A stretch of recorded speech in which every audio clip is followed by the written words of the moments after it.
আপনি তার নামের পাশে কি বিশেষণ বসাবেন? অনন্য, অসাধারণ। হয়তো কোনো শব্দই যথেষ্ট নয়, কারণ তার খেলা শব্দের সীমা ছুঁয়ে গেছে। কোনো ভাষায় বোঝানো অসম্ভব ঋতুপর্ণা চাকমার বাঁ পায়ের জাদু। মিয়ানমারের বিপক্ষে তার গোল দুটি সবাইকে চমকে দিয়েছে।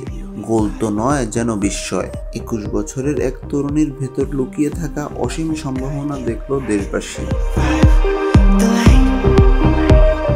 বাংলাদেশের চেয়ে মিয়ানমার র্যাঙ্কিংয়ে 73 ধাপ এগিয়ে, কিন্তু সেই দূরত্ব ঘুচিয়ে আজ যখন বাংলাদেশের নারী ফুটবল এক নতুন সূর্যোদয়ের মুখোমুখি, সেই পথে সবচেয়ে উজ্জ্বল নাম ঋতুপর্ণা।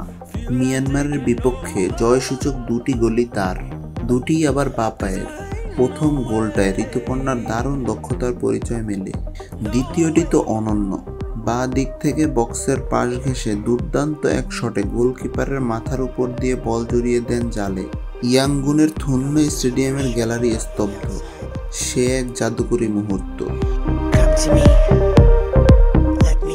ঋতুপর্ণা চাকমা রাঙামাটি জেলার কাউখালী উপজেলার মগাছড়ি গ্রামের মেয়ে।